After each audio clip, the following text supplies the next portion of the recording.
Greetings to everyone. Boosty in the description, Naruto Lemon comes out there, you can subscribe.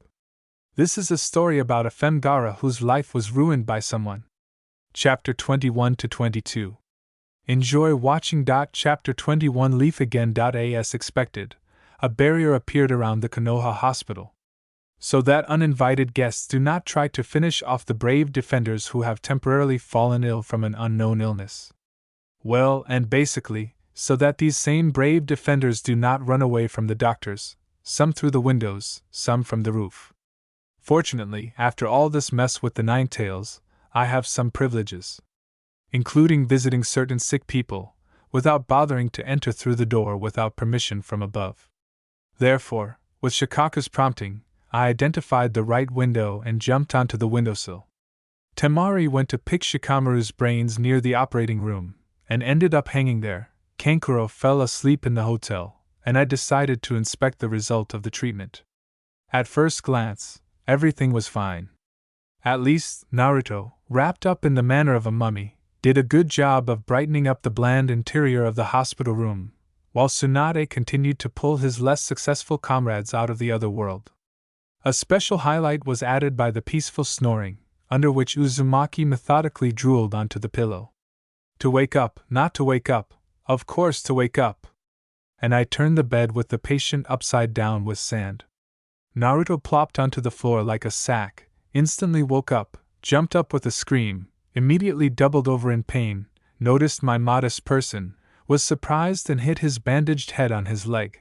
Then he fell again and stared at me offendedly, no longer making any attempts to get up. "Good morning," I responded ironically, not even thinking about getting off the windowsill. "How did you sleep?" Okay," Uzumaki muttered indistinctly, still deciding whether to rejoice at my arrival or continue to sulk because of the good awakening. By all appearances it was the first. "What are you doing here, Dadabayo?" "I came to visit a friend," I responded deliberately, and not allowing Naruto to be fully delighted, I continued, "who obviously decided to ruin himself, the Nine Tails and everyone who came to hand at the wrong time. I can't explain your suicidal desires in any other way." Uzumaki stared at me in shock, trying to digest what he heard. As if nothing had happened, I finished. "There's also something that didn't please you about the monument. By the way, the main symbol of the greatness of Konoha shinobi is proof of their strength." "Well, yes, I won't see that he's sick." "Yeah, on the head. And the problem is not just one furry red-haired schizophrenic." Meanwhile, Naruto blushed. "Wow, it's finally arrived." And then he suddenly blurted out, "You also think that I should have given up?" Naruto literally screamed. "What does surrender have to do with it? I was talking about something else. Like. But there is so much anger. This is what they brought to the boy. No matter how he arranges the second coming of the QB here. Who's the one who's been so hard on him that he even takes it out on me? Although." I looked at the toad tracks under the window. Hoo, Jiraiya after all. And I probably gave the lecture to the joy of having a long-awaited addition to the club of losers chasing after their own comrades. "When did you have time?" "No," I answered calmly. Let's just say that the screams from the floor were not at all impressive. Naruto correctly interpreted my mocking look, but to his credit, he was not at all embarrassed and lay down on the floor, pulling the blanket towards him. "Unfortunately, this extremely useful ability is not available to you." And, Yes, Uzumaki clearly did not expect such an answer, so he froze a little. "To begin with," I continued, not paying attention to him, "you should have decided what you wanted, to defeat Sasuke in a fair fight or by any, I repeat, by absolutely any means to return him to the village. And don't mix everything together, and then wonder why nothing worked out." Well, what can I say? Either I overestimated myself, or Sasuke's departure plunged Naruto so deeply into the abyss of depression, but Uzumaki's positive attitude was enough exactly until this moment. And then he turned sour. This is just naturally sour. He climbed back onto the bed and fell silent, staring into space. "Well, it's even easier for me." She sat comfortably on the windowsill and thought, automatically releasing a little sand from the pumpkin. Grains of sand circled around, occasionally forming patterns. So what? Do you need to train chakra control? Necessary. Do you need to manage sand better? Necessary. Again, the volume of chakra is thus slowly but growing. So who is stopping you from training around the clock in such an unobtrusive way? Moreover, in light of my laziness, the motto, "Why do something with your hands if you have sand?" is very relevant. Well, the fact that shinobi are nervous looking at such a beautiful and very safe jutsu does not concern me. How to stir up Naruto? I understand it's a tragedy, a friend left, saying nasty things in joy, but let's be honest, there would be someone to kill over. And this is a stupid promise. How complicated everything is. Here's a nice thing I have a family and a few other people, but everyone else is afraid and doesn't interfere again. However, in light of recent events, the idea of everyone was clearly exaggerated. Well, in fact, what kind of strong adult, and, most importantly, adequate shinobi, would be afraid of a child? Yes, even if it was impossible to kill me, it was easy to escape on my own if something happened. Quite a feasible task for a good jonin, or an ordinary anbu. Baki-sensei is direct proof of this. I didn't even try to console Naruto. Well, what can I say? Good riddance? Or, yes, it's a shame, we couldn't nail it. Naruto won't appreciate it that way.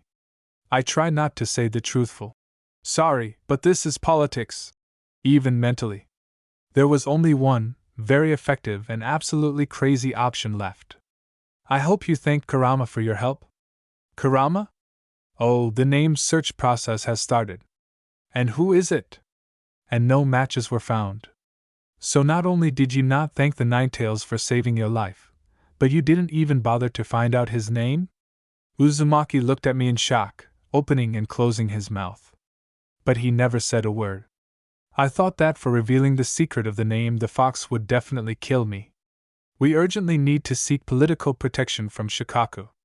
In the room, a puzzled Temari pounced on me. I even began to wonder what could have unsettled her so much. She hesitated, nervously chewed her lip and constantly pulled down the hem of her kimono. I examined Temari. Perhaps she was a little embarrassed. I wonder what? Or by whom, but it was even less believable. The sister could be very showy and impressive, and coupled with her abilities and pedigree, she became an enviable bride. Therefore, Temari very quickly learned to, without a twinge of conscience, turn off uninvited fans, and of all kinds. True, with one the overlay came out. I could barely restrain myself from giggling. It's malicious and very nasty. Daimaru, a narrow-minded but very sincere guy who was always sneaking lizards and other nasty things to his sister. I must say, she was not delighted with such signs of attention. And even now she runs away from him like the plague, because love is such a feeling, bright and long, and not passing.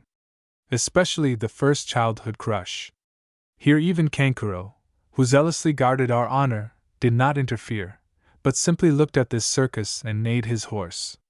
Meanwhile, my sister dragged me into the room and vividly recounted her conversation with Shikamaru. Was she trying to support him, or what? And the subsequent beating of the younger deer from the older one. With her, Temari looked at me intently, sitting cross-legged on the bed and waiting for my verdict. I could barely restrain myself from massaging my temples. Well, what can we say here? Yes, sister, he hooked you, and that's why you rushed to the hospital with him and even courageously sat through the entire operation, although this had nothing to do with you? I won't say anything about the wasted forest, which she clearly overdid. Yes, there are others like Shikamaru, but what can you do? In Konoha the training of shinobi is much gentler. And the conditions are basically better. Yes, they scolded Shikamaru well. With her, a girl, a shinobi from another village.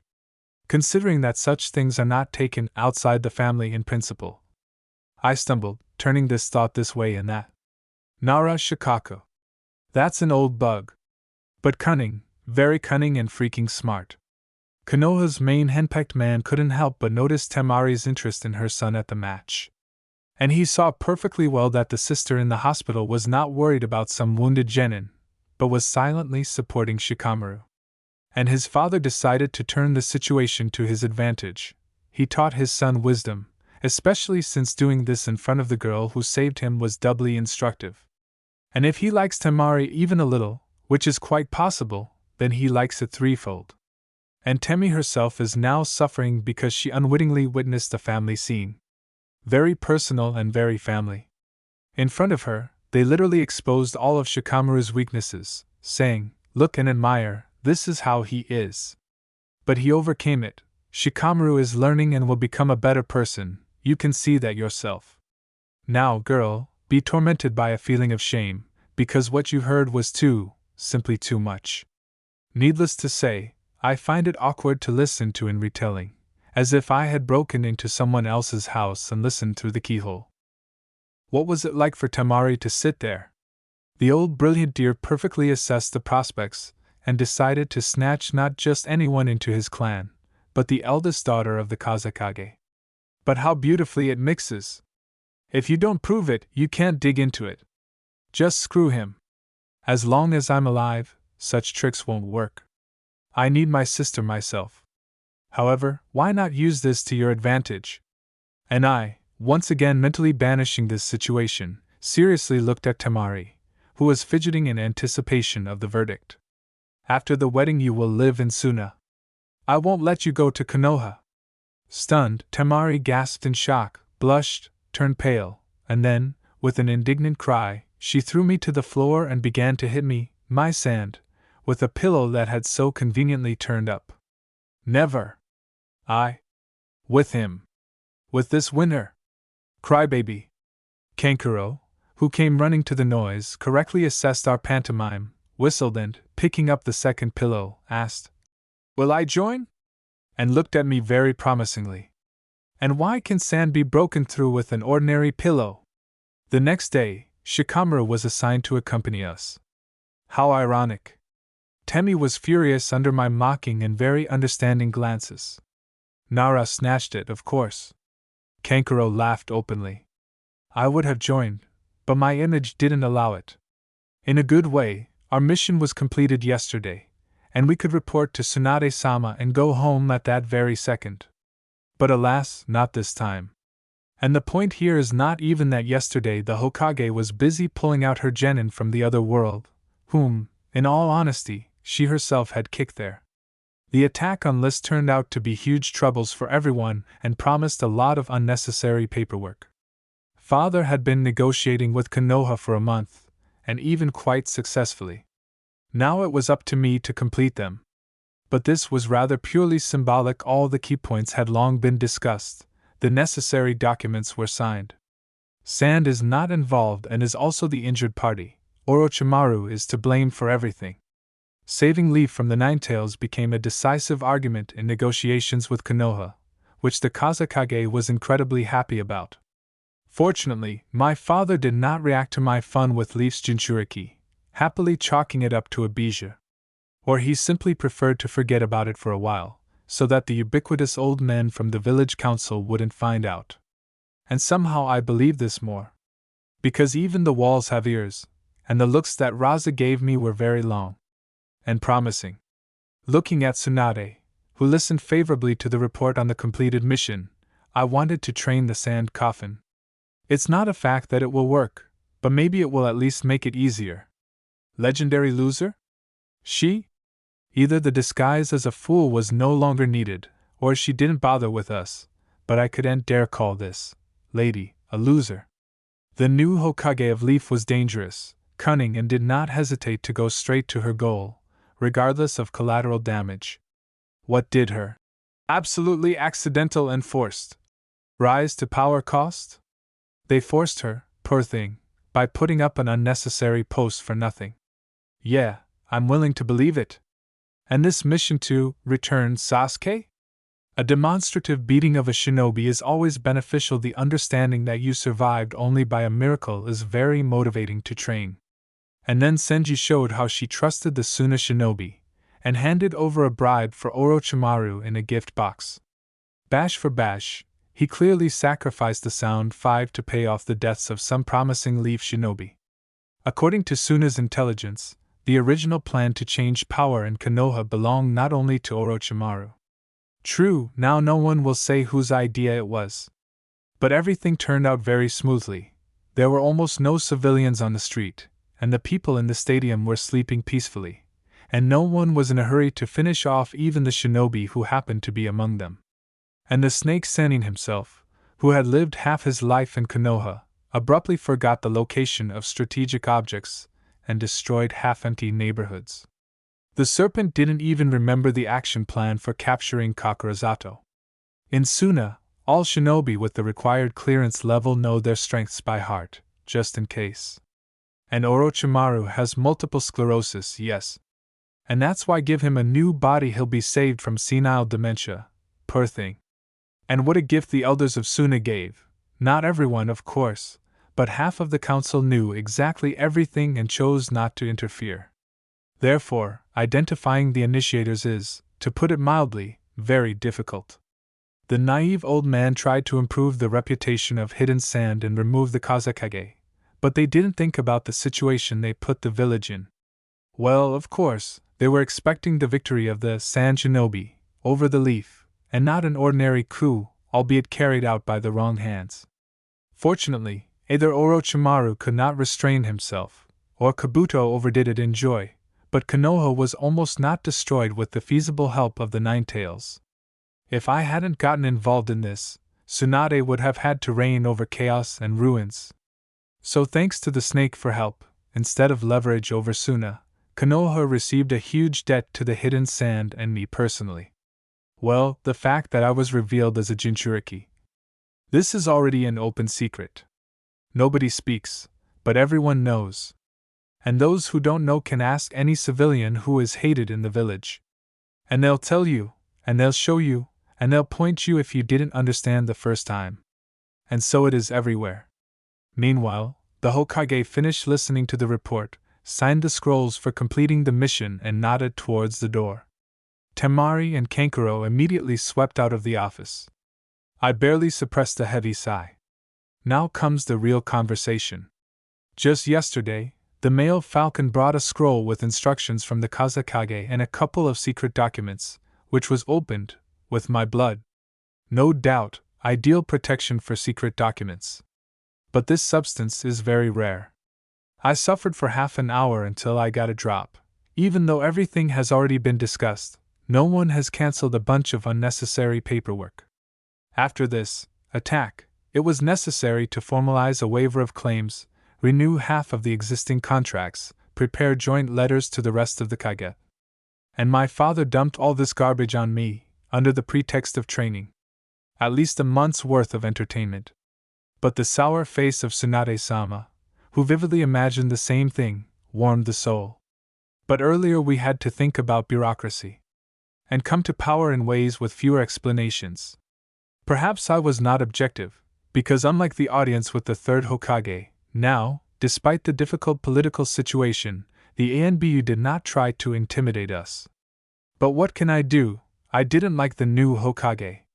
Yes, I recognized her strength, respected her as a shinobi and feared her as a politician, but as a person she was unpleasant to me. Maybe I was a little biased because of the almost heartbroken Uzumaki, whose depression was enough for the entire hospital. Or because of the not entirely decent comments of Shikaku, who paints the outstanding merits of the Hokage. Which, it seems, were no longer shining on me. Tsunade-sama drummed her perfectly manicured fingers on the table, making her wonder what kind of poison she had added to the polish.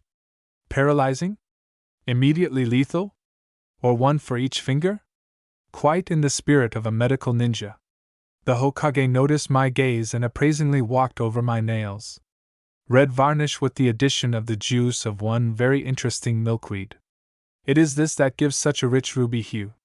Yes, I chose it for its color, and not for its 100% fatal outcome from the slightest scratch. Tsunade-sama and I exchanged knowing smiles. I won't say that Kankuro helped me with this. After all, of the three of us, only he understands poisons. Thank you, brother, because even in comparison with Temari, I'm in a daze. Kazakage-sama mentioned something about collaborating on a project. The slime princess's smile instantly faded when I, with a calm expression, extracted what I needed from the seal directly onto her table. Of course, you can take a look, I smiled. The mountain of documents swayed slightly, risking to bury the suddenly deflated Hokage under it. That's where the power is. In papers. Well, I looked at the clearly interested Tsunade, buried in her papers. Hokage-sama is not accepting today, that's for sure. Senju noticeably cheered up when it became clear that with the help of this program she would be able to take not 2 students, as in the canon, but much, much more. And her old dream will begin to come true.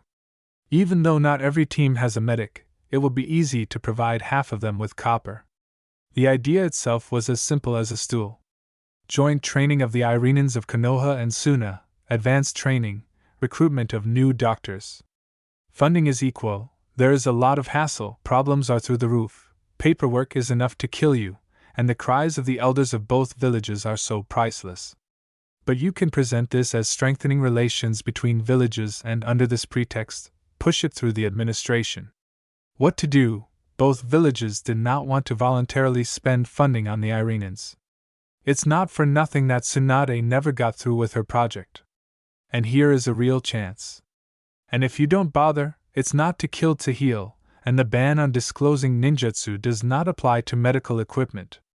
Of course, all this was done for one single purpose. Make the best physician of this century teach the mednins of Suna. And Senju understood this perfectly. Just don't dig in, don't find fault. Especially with hanging debt. Especially if it actually benefits her.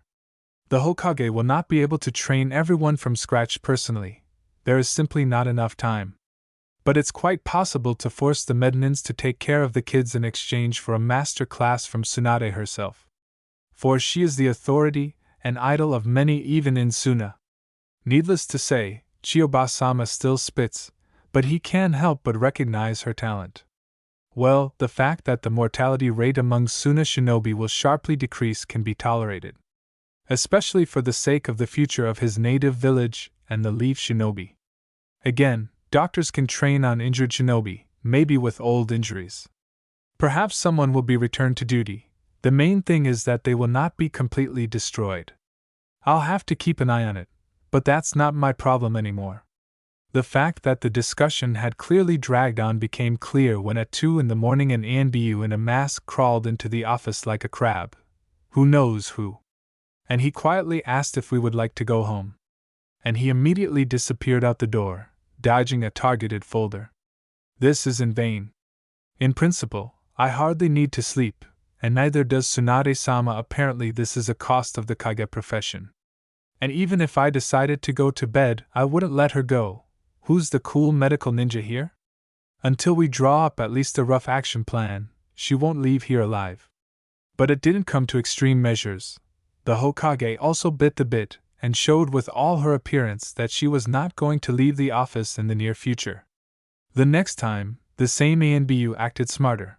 First he pushed a tray of food and freshly brewed coffee through, and only then dared to go in himself.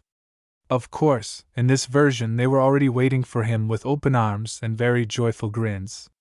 While we were eating, the ANBU looked with interest at the mountain of scribbled pieces of paper, glancing warily at the folders. And he looked strangely at me, who was sitting insolently right on the high-ranking table, and then at the indifferent Hokage. But he didn't dare say anything about this.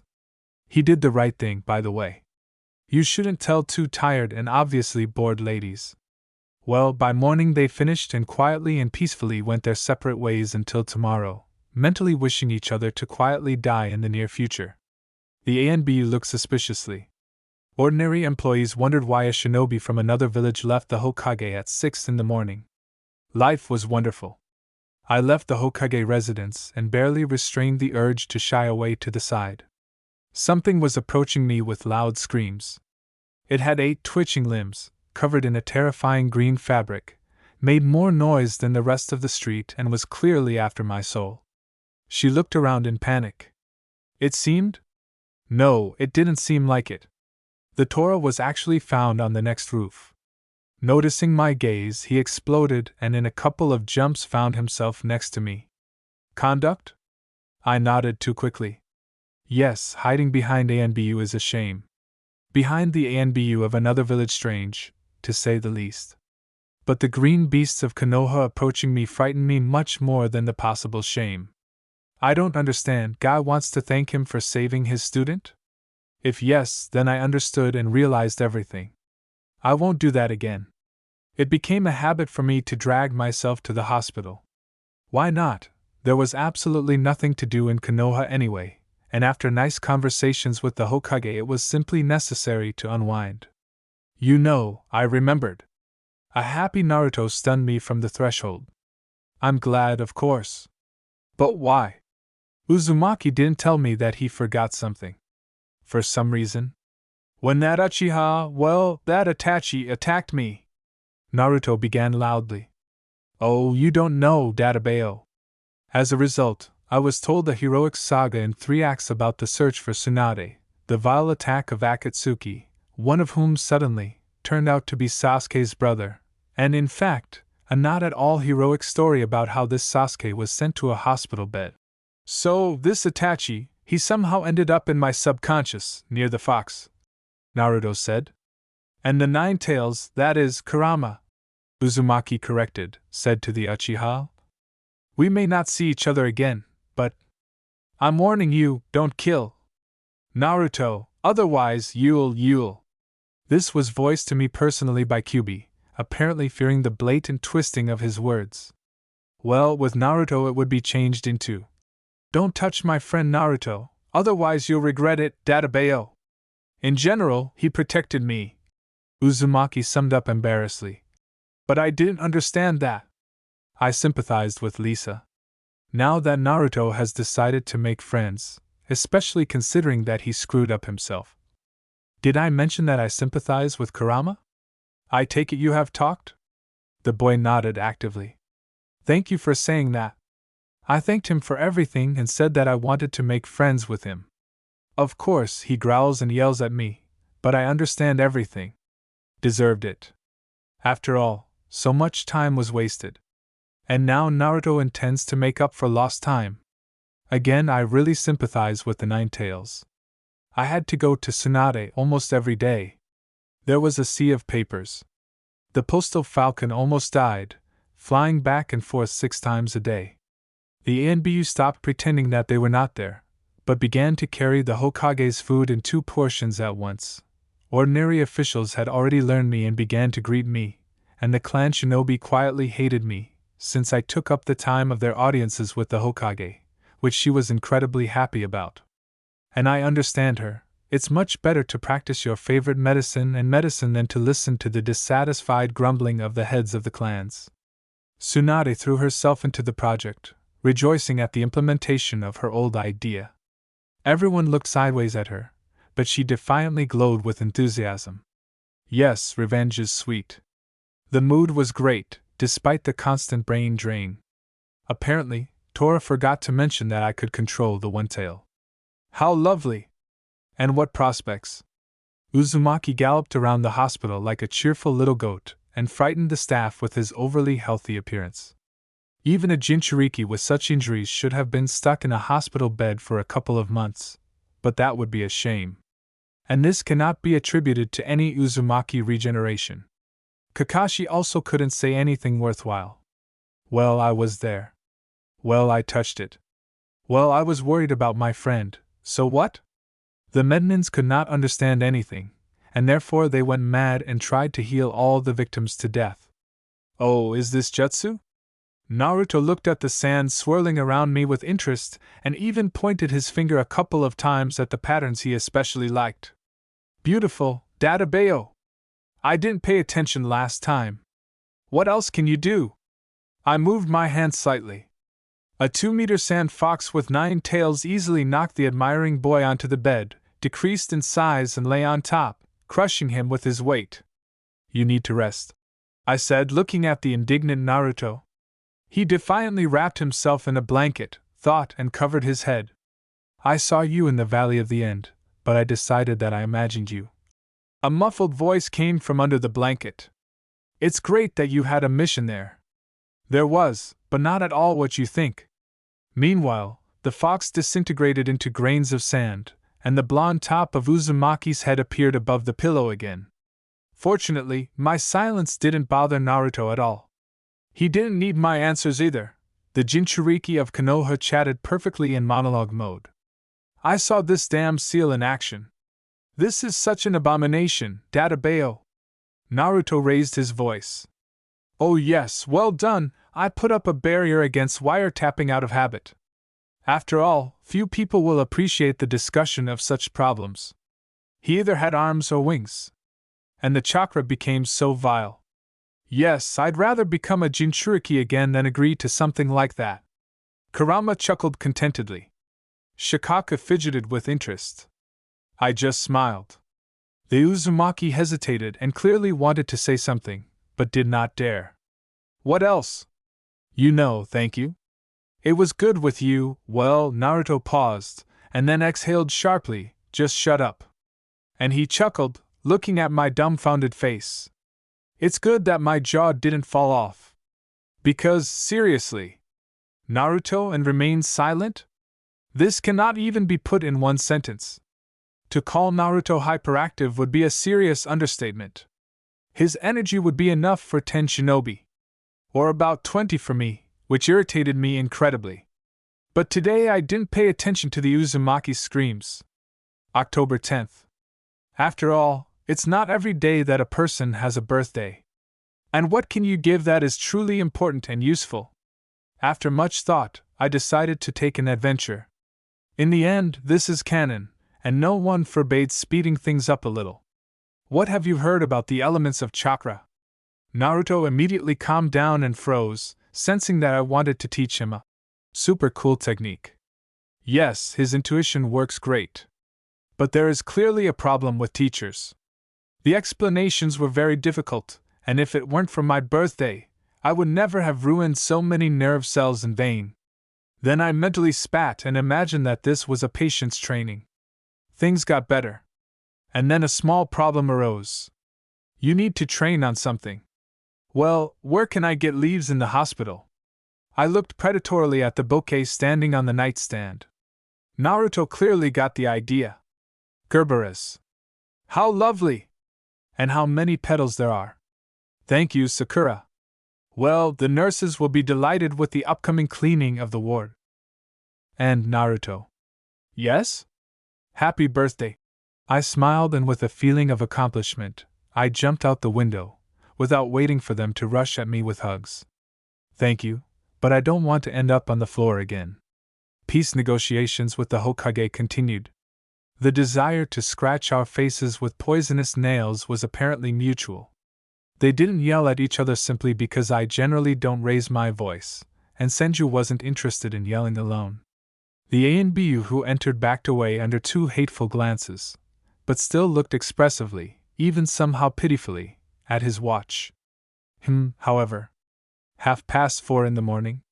It's time to know the honor. I chucked an ever-tangling strand of hair behind my ear and nodded to the ANBU who would accompany me until I left the residence. The first week he, or his replacement, poor thing, followed me along the ceiling, trying to be invisible. In the end, I got tired of it, and I told the ceiling that since it was impatient to follow me, I don't mind, just from the ground, please. Otherwise, such an individual will fall from above. Unfortunately, it was impossible to completely stop this circus. Safety precautions, however. What if I suddenly decide today, taking advantage of everyone's sleepy state, to steal archival documents? Just think, I didn't need this for nothing the last 2 weeks. Anything can happen. Meanwhile, the Hokage rose from the table, stretched, and gathering some documents into a pile, handed them to me. I hope my eye didn't twitch too much? Because the Council of Sand must confirm this. Senju voiced the reason for my delight. I should confirm it, but I'm not obligated. What can you do? The harmful old men are guided by their own, completely incomprehensible concepts of what is best for the village. Apparently, something like that was reflected on my face, because the slug princess sighed very heavily. Well, yes, she has the same council behind her. And as if that weren't enough, there are also honorable advisors Hamura-sama and Koharu-sama. As I understand it, elders. Tsunade sighed ostentatiously and completely accidentally dropped the piece of paper on the floor. I smiled slightly, quietly picking it up with sand. There were only 2 names. But what kind? Are you proposing an alliance, Tsunade-sama? Well, let's see. For the life of me, I won't believe that Orochimaru himself negotiated with these sweet old men from the Suna Council. But the point here is what can be proven and how profitable it is. It's a wonderful thing, politics. Everyone knows everything and is silent. So, we smile and wave. Something hit me in the hospital. Red-haired, noisy, and extremely bony. I wanted to thank you, I didn't think you knew about my birthday. And I was very surprised. Naruto began chaotically. And you didn't have to, but I'm very glad and didn't have time to say. So, thank you, Databayo. And in joy he rushed to hug me, knocking me to the floor for the 2nd time. And again in the hospital. No, this is already too much. And damaged pride has absolutely nothing to do with it, yeah? So, I began in a voice ringing with anger. I'm going to become Kazekage. Naruto jumped up in surprise, but I didn't let him open his mouth. That's why you can't fall on me so easily. If you fall 3 times, you'll have to get married. After thinking, she chose a terrible punishment for Uzumaki. Just kidding, but for his age it's just right. After all, marriage seems scary, distant, and, in principle, impossible. Especially with his love for Sakura. I hope this will at least force him to be more careful. Because, alas and my reaction speed does not allow me to jump away in time, and Uzumaki does not consider the sand, such an infection, to be a threat. Although he is very bony and very heavy. Thank you, even though I'm falling not on a hard floor, but in the sand, this is frankly little consolation. Agreed, Naruto laughed. And then he attacked me with joyful cries about how cool it is I will be the Kazekage, but here he is the Hokage and fell down with me again. Oops, muttered a dumbfounded Naruto. There's already one, this one doesn't count. Otherwise, the future Hokage can reach the required number today. This may have been an outright bad idea. My next visit to the hospital pleased me with the sight of a satisfied Naruto surrounded by a bunch of petals and leaves. And for this I will even forget how they looked at me in the flower shop. Suspicious. Very suspicious. And I understand them, asters. I love you more than you love me. Dahlia. A passing hobby. And the cherry on the magnolia cake is. You'll still be with me. I didn't understand how magnolia was included in the bouquet, but oh well. And what difference does it make? I chose where there are more petals. And I don't know the language of flowers at all. And I don't want to know, yeah. Surprisingly, a couple of petals were slightly cut, which Uzumaki did not fail to boast about. I made him glad that with the clones things would go faster, but first he needed to complete his treatment. It will be easier for you, and you need to control less chakra, and have more experience. A week later, 10 Narutos rushed at me with hugs. Brat. The next time, on the way to the right window, a nurse caught me, gave me a hard look at the bouquet and no, I don't know that purple lilac means. My heart belongs to you. Uzumaki needs to improve chakra control and small flowers are ideal for this, but don't care about the rest. And she politely asked me not to wear flowers anymore. I understand her. Naruto learned how to cut petals well, but not how to clean the ward. I nodded in agreement, walked around the corner, and stuffed the bouquet into the seal. And she took out the bouquet already in the ward. Naruto, seeing the process, was inspired by the idea of mastering Fuin. I just shrugged my shoulders. Why not? If it works, Fanon rules. And then I brought a scroll with ordinary leaves. Rock Lee still got tired of asking how to repay for the rescue. Out of anger, she blurted out that I needed 1,000 leaves. And it's the one from those trees, others won't fit. I had to think about what I said and to whom. Of course, the next day I was solemnly handed a scroll. There's exactly 1,000, Gaara-san, I counted several times. Luckily, he at least persuaded his sensei to seal it. And he loomed nearby like a silent shadow, showing with all his appearance how interested he was. To get rid of the psychos, I had to say that this was for Naruto's super secret training. Both green beasts were inspired by this, yelled a little and rushed off to train screaming, because you can't keep up with Naruto-kun. The power of youth burns within us. This time, Uzumaki himself wanted to try to print the scroll. Of course, he supplied too much chakra, and the entire chamber was covered in leaves. Beautiful. Naruto laughed selflessly, throwing his head back. I smiled too, and then urgently jumped out the window, hearing the steps of the medical staff in the corridor. As it turned out, on time. Already on the street I heard a terrible scream. Damn shinobi! Tora appeared out of nowhere. Are you sabotaging the work of the hospital? And I understood right from the intonation that he saw everything. And he laughed. But he's tall, you bastard. A short blade, a tanto, hung behind his back. So a swordsman? Cool. There is a shortage of them in Suna. And suddenly Tora held out a bouquet. To me. And he pretends that I don't know the language of flowers. I saw, damn it, how I made a fool of myself in the flower shop. Watching me again on orders? What nostalgia. Kala. I admire you. How not to blush even more. And of course, it was at that moment that a terrible scream was heard. Gaara-san! No, this is already some kind of tradition. Everyone I know in Konoha is a crowd according to my soul. The ANBU instantly disappeared, and I turned around, automatically clutching the flowers to myself. Rock Lee froze with his mouth open, blushed, mumbled something and hurried to urgently retreat. Didn't understand. What happened now? Only now have you realized that I'm a girl? But I was missing a crazy fan. I pointedly ignored Tora for such a setup with Lee. Even though the bouquet was pure pampering, the consequences turned out to be quite catastrophic. For me. So I had to force Kankuro to accompany me. And it was just a great idea. Hiding behind your older brother might be bad, but killing genin from another village is even worse. Rock Lee, approaching me, suddenly braked, running into an obstacle in the form of a scary older brother. When necessary, Kankuro could look quite impressive. I retreated behind my brother's broad back. He turned around, saw an exemplary cutie sister, and went nuts. Even his mouth opened slightly in surprise. Well, what can you do? Desperate times call for desperate measures. This? Gaara-san, girl, that's not what I meant.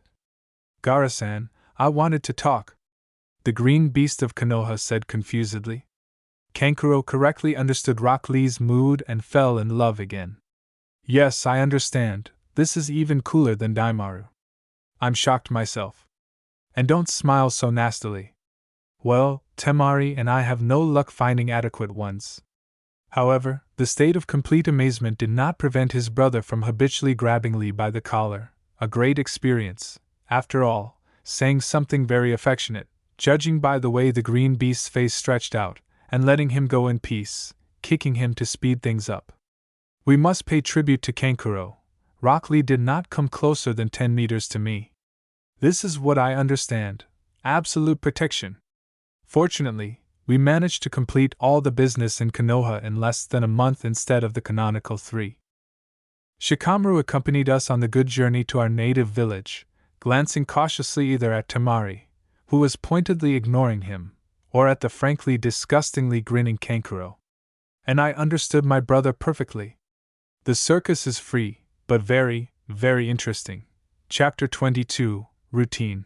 Father decided not to hesitate and, as soon as we returned to Suna, he scheduled a ceremony for receiving the title of Chunin. Well, the ceremony, that's a strong word.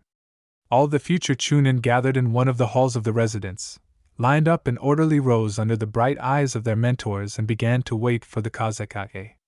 He appeared almost immediately and without wasting any time, right from the doorway began a solemn speech about the importance of this event, responsibility, well, everything in the same spirit. Over the 14 years of his reign, My father became so accustomed to lofty and pathetic speeches that he sometimes expresses himself this way at home. True, that we will never fail to bring him down from heaven to earth. And now I had to listen, be inspired, and look around. Because I am already immune to such motivational speeches. And there was something to see. Besides us, about 20 other people had gathered. 5 full commands, 1 truncated one and 3 more single ones. Mostly the same age as Temari or older. There are a couple of guys Kankuro's age. Not bad at all. I looked at the almost chunin with interest, because there was no opportunity to communicate or just look at the younger generation. Under my gaze, the boys and girls were nervous, fidgeting and clearly struggling with the desire to run away. But they endured it bravely, because no one wanted to show weakness in front of the Kazekage. Yes, sometimes I forget how much authority the title of Kazekage has. Mainly because too often I see Kazekage-sama with a quiver on his head and in funny slippers. In fact, there were several options to obtain the coveted title of chunin. The simplest and most understandable way: collect the required minimum of completed missions of rank C and above, receive a written recommendation from your jonin mentor, and send all this for consideration by the Kazekage. And then the head of the village could either reject or accept the application for promotion. It must be said that this method was the most popular in Hidden Sand, and most of those present today earn their title through hard work. It was also possible to get a recommendation from several jonin, which is why the Kage must more or less know all his shinobi, or the Kazekage, in case the shinobi has already surpassed his peers in strength, and carrying out low-ranking missions is a waste of time. This is exactly our case. Because, despite the completed A-rank mission, neither Temari, nor Kankuro, nor, especially, me, achieved the required minimum. The last and most famous method was the notorious Chunin Shuriken, be it 3 times wrong. Created by the second Hokage, this exam in any form is a headache for both organizers and participants. After all, originally intended to strengthen peace and friendship among the villages, Chunin Shuriken was used as an analog of a mini-war between the hidden villages. Well, for PR and advertising of villages, where would we be without it? In general, this event fulfilled all functions except the main one: selection of new chunin. Needless to say, this time out of 153 people, only Shikamaru received the coveted title. Small villages, like Hidden Grass, generally prefer not to send their shinobi to the slaughter exam, and quietly assigned ranks on their own. I can't say they are wrong. The mortality rate is too high, which is unacceptable for small villages with a small number of shinobi. Moreover, in the exam you can only get a title during the 3rd round, and not everyone reaches it. And this is putting it mildly. At the last exam there were 8 of us. Well, don't count Dosu, really, and even then, the number is on the verge of a foul. Usually the optimal number of participants, so that high-ranking guests do not get bored, is 5 to 6. Meanwhile, the father finished his speech. The jonin mentors, beaming with pride, handed out the corresponding papers to everyone about increasing their rank. And on this joyful note, the Kazekage left, and the people were finally able to breathe out in peace. Well, yes, management, that's what it is. It's the same everywhere. Kankuro immediately went to his acquaintances, with whom he winked throughout the ceremony. Temari called her childhood friend over. I chose to follow my father's example and leave quietly, so as not to irritate the people even more. I clearly imagined a collective sigh of relief to the accompaniment of Kankuro's laughter. Going to the Kazekage for a mission was scary. Perhaps for the first time in my life. And it wasn't about fear of failure or anything like that. Team. Our team, very well known in narrow circles as the Troika from Suna, was disbanded. And this means I will have to go on a mission with ordinary, completely unfamiliar shinobi, who may well be terribly afraid of me. However, that's how it turned out. The team was great. As it turned out later, the mission itself same. We reached the capital of the country of wind quite quickly. There was just enough time for Tsubusa and Tessa, who were trying to rush into the bushes at my every move, to be convinced that I didn't intend to kill them right now. Now they just twitched convulsively after every too loud breath. What if I sneeze? Heart attack? Noticing my thoughtful look, my teammates turned pale, but remained standing in place. Progress, however. We were introduced to the essence of the task by one of the many assistants of a certain influential feudal lord of the Wind Country. And since everything is secret, the customer sat safely in his chambers, dumping the mission of education on one of his subjects. This could not but rejoice, because the aristocrats of the land of wind are still cadres. The essence of the fable was that about 10 years ago Mr. Fujisama was given his niece to be raised due to the untimely death of her family. He reacted to this philosophically well, he won't eat it, and that's okay. And he happily forgot about the girl exactly until the time came to marry her off. The caring uncle had already found a groom from the family he needed, and began to weave new intrigues, when suddenly an embarrassment occurred. Deciding to talk to his niece for the first time in many years, Mr. Fujisama discovered a lover in her bed, who at the speed of light fled not only from someone else's house, but also from the city. As it turned out, her beloved niece was only a girl in her uncle's imagination. Well, the guy ran away, and to hell with him, but this is a palace where such things don't happen. And if this unfortunate incident were to become public, it would bury not only the reputation of the disgraced girl, but also her uncle, who was supposed to keep an eye on her. Alas, it was absolutely impossible to come to an agreement with the groom, as well as canceling the wedding without a good reason, so that other aristocrats do not start digging under Mr. Fujisama.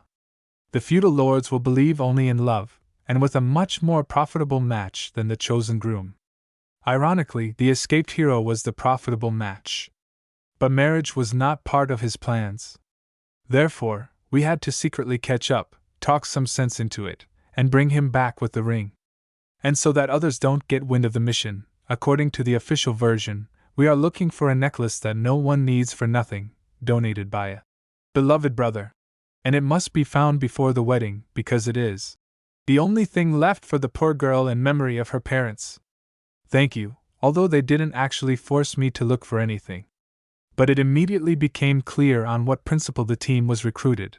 Tessa, an aspiring swordswoman who was trying to combine kenjutsu with her element of wind. I heard about her from Baki, who once taught her to use wind chakra with weapons. And Tsubusa, about whose appearance I could only say that he seemed to be dark-haired, judging by a couple of strands sticking out from under the bandages covering his head. And he hid his face behind a two-color mask, even more closed than that of the same Kakashi. Both are Chunin. Of course, no one will trust Geninov to me. Of course, I was the team captain. Simply because there are no shinobi in Suna who can order me around. Together with me, our team did not look too impressive and rather young just for searching for stolen goods. Given the secrecy of the mission, it was impossible to send someone older, so as not to raise inconvenient questions. And in case of an unforeseen attack, I was there. Finding the runaway hero lover turned out to be indecently simple. Well, the guy turned out to be not a fool, and hid at home. I looked sadly at the luxurious residence with a bunch of security. Not shinobi, but their number is depressing. And how to get there unnoticed? In the best traditions of cinema, it was decided to postpone the assault on the fortress, in this case, the residence, until night. Well, as decided. We discussed it, and I decided. And in this case it's the harsh truth, either Tessa or Tsubusa didn't dare to contradict me. They tried to speak in whispers and only among themselves. Damn teamwork. But Tsubusa and Tessa pleasantly surprised me. Despite the obvious distrust of my humble person, the Chunin pushed their fears far deeper and acted very professionally. Tsubusa, with the help of a light genjutsu, not only learned from the guard who so conveniently turned up, brazenly caught by sand, the location of the young master's room, but also the path with the least amount of guards. And then it's a matter of technology. I threw sand into the eyes of the guards who came across my path, and Tsubusa and Tessa quickly knocked out the disoriented men. Simple and effective. And not a single corpse, mind you. No one saw us, which was the main condition of the customer. So we got to the necessary chambers in record time. Good evening, young master, Tessa sang, entering the room and carefully closing the door behind her. On the key. She also propped it up with a chest of drawers, smart girl. Our victim, the future groom, abruptly stopped smiling, looking at the ease with which the fragile-looking girl moved the furniture. The sword hanging behind his back only added to the piquancy of the situation. Well, now it's clear how he was able to escape from the enraged feudal lord. The guy's intuition worked just fine. Boy Koji, I think? Quickly rushed to the window. And then he recoiled, plopping down on his ass, because I was sitting on the windowsill. But that was a shame. Am I really that scary? Koji looked around in panic, noticed Tsubusa sitting on the ceiling, and realized that he was in trouble. An attempt to scream was stopped radically. The sand was quite suitable as a gag, and Tsubusa, who jumped down, also strangled him a little, just to be sure. Koji grunted and waved his hands, indicating that he would not yell anymore. What do you need? Money? Jewelry? What? The aristocrat started spitting from the sand. Don't the Suna shinobi protectors hint at anything to him?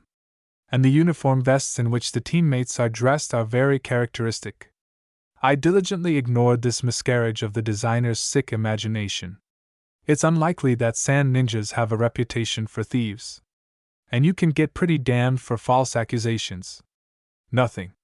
You just have to act according to your conscience and, as an adult, take responsibility for your actions, Tessa enlightened.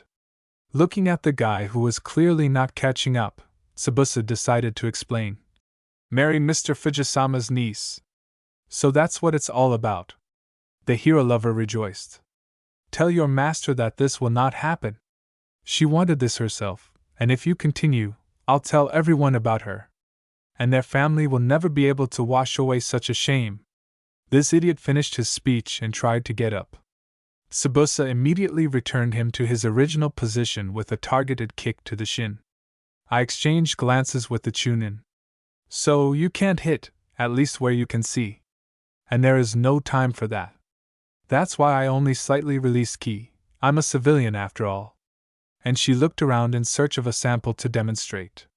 A massive wooden table was quite suitable for this purpose. Mr. Fujisama, I began quietly, increasing the pressure of ki, wants to resolve this conflict amicably. But he asked me to tell you under the frightened gaze of the aristocrat. The sand completely swallowed the table and began to slowly squeeze the cracking wood, that your silence will suit him too. Meanwhile, I completely crushed the table. A very stupid use for the sand coffin, but everything is very clear. The sand returned to the pumpkin, and only a couple of wood shavings fell to the floor. You will have to remember to shake out the sawdust from the sand. Koji stared at me like a rabbit at a boa constrictor. Yeah, got the hint? So why don't you take responsibility? The future happy husband looked hauntedly at me, at the ring floating on the sand, kindly provided by the customer, and nodded. I watched the magnificent wedding ceremony melancholy. The customer insisted that we stay in case the future groom decided to buck and run away again. In principle, it is logical. And given the astronomical cost of the mission, why not? For that kind of money, you can watch a couple for the entire honeymoon. Meanwhile, people kept arriving. Mr. Fujisama, at least we saw him live, bowed to the guests and accepted gifts. The happy bride stood modestly aside and frantically looked out for Koji. It's understandable, if he doesn't show up, the girl won't live to see her wedding night. The machinations of competitors, yeah? The square was very crowded, a bunch of people came just to gawk. This is understandable, a wedding of this level is a celebration in itself. Magnificent processions, many dressed guests, dancers, musicians, what was not there? The festivals of Suna are lost against this background. Tessa looked around enthusiastically, clearly not knowing what was more interesting to her, the fair, the street concert, or the ceremony itself. Gaara-sama, look at the bride's dress. Tessa pulled me by the sleeve, and was immediately frightened by her impudence. But she no longer ran away from me to the other end of the street, as she would have done before. Yes, very nice, I nodded, studiously ignoring her fear. You're a shinobi, what other dress? Tsubusa interrupted sharply. Better buy me a daifuku, I'm hungry. Buy it yourself, there's a tent, the girl instantly hissed, but contrary to her words, she literally rushed towards the stall. Sabusa sighed tiredly after her. Excuse her, Gaara-sama, Tessa is just very impressionable. And trusting. I've heard enough stories about you, and now, the guy spread his hands helplessly, it's difficult for her to stop being afraid of you right away. So you're not afraid? I looked at the brunette with interest. No, I was afraid of you, well, simply because they say all sorts of things about you, Sabusa said evasively. Well, he very delicately generalized monster, demon, and so on in the same spirit. But I saw no evidence. And the rumors, these are just rumors. Although some things are still true. About 3 from Suna. Noticing my interested look, the Chunin explained. Your team is something of a legend. We all look up to you. Perfectly completed high-ranking missions every time. I will not say anything about the innocently damaged crops. And you were not seriously injured. All our mentors use you as an example, Sabusa admitted honestly. Oh how? Quite unexpected. What if I'm just lulling your vigilance? In order to later kill with particular cruelty, and appropriate the completed mission for himself, I was cheerful. Unlikely, the Chunin immediately joined the game. We pissed you off at the very beginning, when we started to shy away from you, Sabusa smiled carefree, and now I am very ashamed of it. So, for your bloody nature, it would be better to kill us immediately after leaving the village, to get to the customer, kill him and everyone in the residence, find Koji and repeat the same thing there. Our wonderful plan was interrupted by a loud scream. Tessa returned, fearfully looking from the imperturbable me to the laughing Sabusa and could not understand what she had just heard. Considering that all this time Sabusa continued to look after her with peripheral vision, the Chunin clearly saved the most interesting things for her return. Tricky bug. And the vision is excellent, what can I say? Oh, is this for me? Thank you. Sabusa snatched the daifuku straight from his hands and calmly began to eat, leaning against the wall. Tessa came to life from such impudence. This is for you, Gaara-sama. The brown-haired woman handed me the box with a bow. Please forgive me my behavior. I am not angry, especially since bribing me with food is very effective.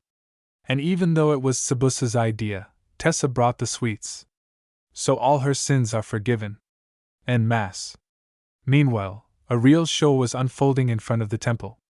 Koji came straight to the temple, looked at me and turned sour. If you didn't know the background, he looked quite like an unhappy lover. And since only one appeared, his parents were clearly not aware of what was happening. There will be a show when they find out after the fact. Meanwhile, Koji gathered his courage and, under my gaze, shouted to the entire street that he was against the wedding. The square fell silent. I impressively demonstrated the sand coffin. Yes, just in case. The guy was inspired and immediately began to prove to everyone, and to me in particular, how much he loves this sweet lady, cannot live without her, and is unable to come to terms with her marriage. The niece, intimidated by her uncle, even burst into tears of relief and immediately agreed to everything. As I understand it, we weren't the only ones who had explanatory conversations. Mr. Fujisama sighed and tragically announced that he would not interfere with love. And then he burst into insincere apologies to his now ex-fiancée and his family. They ground their teeth, come on, such a humiliation, but they couldn't do anything. Koji, for all his cockroaches, came from a much more influential family. And that decided everything.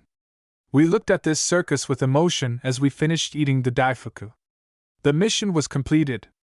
And upon returning to Suna, my father stunned me with the news that he was assigning ANBU to me. For security. To the what for? Just hanging in the air. The Kazakage didn't pay attention. Private. This has never happened before in Suna. Here are the constantly changing guards, yes, this is the norm. So there is a reason. I would also like to know which one. I didn't want to think that someone was really capable of killing me. I looked skeptically at the ANBU fan of personal files. Well, come on, I have the right to choose. If it had been anyone else in my father's place, I could have without a second thought put them all on the list for destruction, as potential spies blatantly disloyal to me. After all, in the village I can only trust my family and Baki-sensei, especially in matters of choosing a guard. Well, and Chiyoba-same. But the eccentric old lady adhered to the old imperial saying. Make yourself a sworn enemy, and watch him deal with your rivals with your blood asterisk. Even though there were no empires here. So her candidate would be monstrously powerful, and just as monstrously committed to killing me personally. Well, he would have killed off any rivals for my soul, that's a fact. But expecting attacks, poisons, traps, and other joys of life around the clock, even with my absolute protection, would be stressful. But after a couple of years of such protection, the very need for it would disappear completely. While leafing through another case, I stumbled over one line. I reread it again. It seems I have chosen. Raiden. Excellent characteristics. A bunch of completed S-rank missions, laudatory odes from colleagues, and complete loyalty to the Kazekage. But all this was not important. After all, the father's column modestly listed. Third Kazekage. The ANBU standing in front of me on one knee. It's time to get used to this. And to the constant bows through the word, for some reason seemed familiar. Maybe he was protecting me before? I looked again. Apparently not. I would remember such an unusual, metallic hair color. And coupled with the strongest Kekai Genkai of Suna, inherited from his father all the more so. Strong, smart, and out of some fear, an ANBU devoted to me personally, although it is not clear for what merit. This is just a gift from above. And the fact that his physique never resembled a closet was simply magnificent. Otherwise, once again I imagined myself next to one of those ANBU, 2 by 2 exactly. Well, yes. Kindergarten, senior group. And that's the best case scenario. The ANBU stood up from his knees, took off his mask and easily hung it on his belt, but looked suspiciously pleased at the same time. And everything was perfect until he opened his mouth. Haim-sama. Damn. After such an impressive acquaintance, I'm ashamed to say, I ran into the garden to calm my nerves. Still, there are advantages to our position as children of the Kage. For example, a personal garden. More precisely, tsubo, a small garden inside the house, typical of urban architecture. Tsubo was the only possible solution for the desert climate of Suna, although it continued to be an unheard of luxury. Due to the peculiarities of the climate, an architecture that recognized only smooth lines and rounded buildings, in which the walls smoothly turned into roofs, took root in Suna. Therefore, our house, which theoretically had a U-shaped structure and abutted against the protective wall of Suna, rather resembled a semicircle.